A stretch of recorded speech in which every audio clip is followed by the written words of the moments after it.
6 Things About Islam. In the words of Swiss journalist and author Dr. Roger de Pasquet, the West, whether Christian or de-Christianized, has never really known Islam. Ever since they watched it appear on the world stage, Christians never ceased to insult and slander it in order to find justification for waging war on it. It has been subjected to grotesque distortions, the traces of which still injure the European mind. Even today, there are many Westerners from whom Islam can be reduced to 3 ideas: fanaticism, fatalism, and polygamy. Of course, there does exist a more cultivated public whose ideas about Islam are less deformed. There are still precious few who know that the word Islam signifies nothing other than submission to God.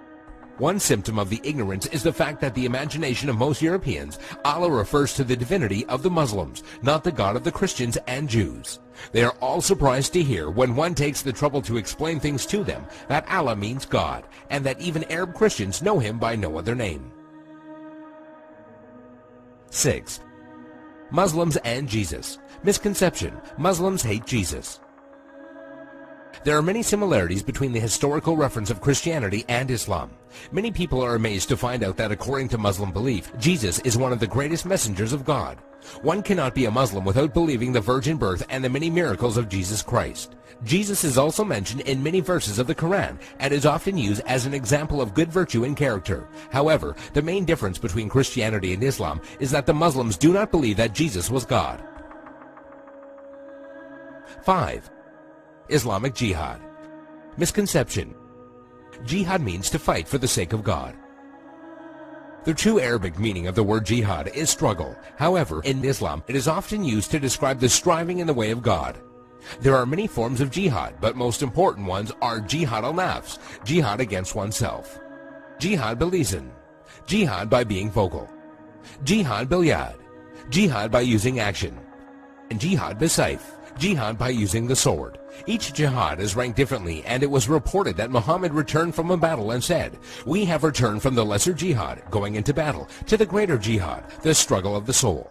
This means that a Muslim struggling against himself and his soul is more important than the jihad of going into war.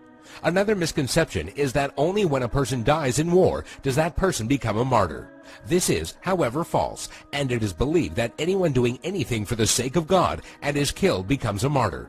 A person who dies while performing pilgrimage in Mecca, a woman who dies while giving birth, or even someone who dies in a car crash while he was on his way to the mosque are all considered martyrs. 4. Muslim savages. Misconception: Muslims are savages and barbaric during war. Quite the contrary. When it comes to the conduct of war, there are 8 rules that every Muslim army must obey. 1. Do not commit treachery.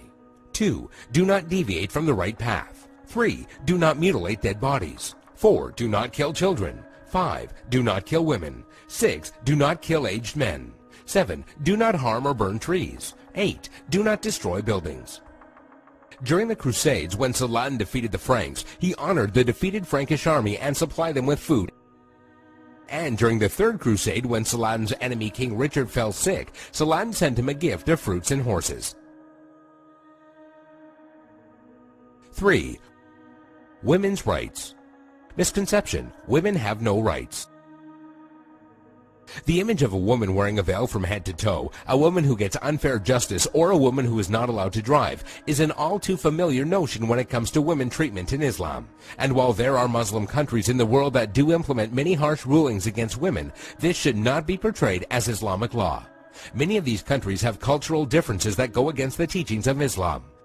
It should be noted that during pre-Islam Arabia, women were used for fornication only and had no independence. The birth of a daughter in a family was considered humiliating, and the practice of female infanticide was uncontrolled.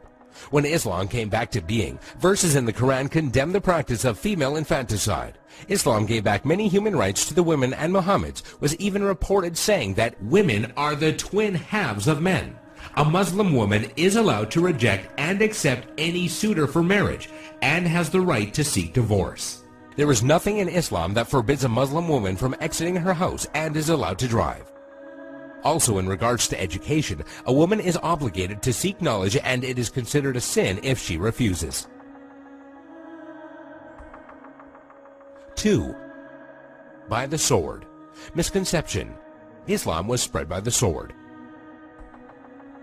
Historian Delasio Leary states, history makes it clear, however, that the legend of fanatical Muslims sweeping through the world and forcing Islam at the point of the sword upon conquered races is one of the most fantastically absurd myths that historians have ever repeated.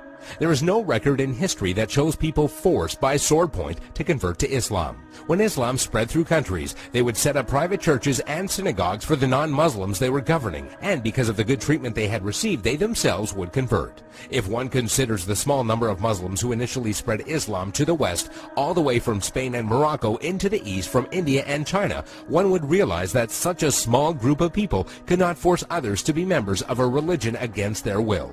It is also interesting to note that when the Mongols invaded and conquered large portions of the Islamic Empire, instead of destroying the religion, they adopted it.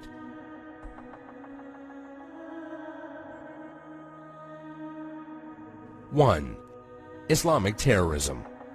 Misconception: Muslims are terrorists. This is by far the biggest misconception of Islam, given unfairly by stereotyping and the public image that the media gives. Has anyone else noticed how when a specific group of people attack another group of people, it is labeled as a hate crime, but when a Muslim opens fire on anybody, it is quickly regarded as terrorism? Many political dictators and officials or extremist groups use the name of Islam as a strategy to garner followers and attention when many of their practices go against the true basis of Islam.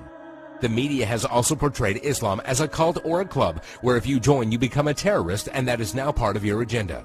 However, all over the world, people practice Islam in the true form and use it as a way of life. There are many verses in the Quran that go against the idea of terrorism.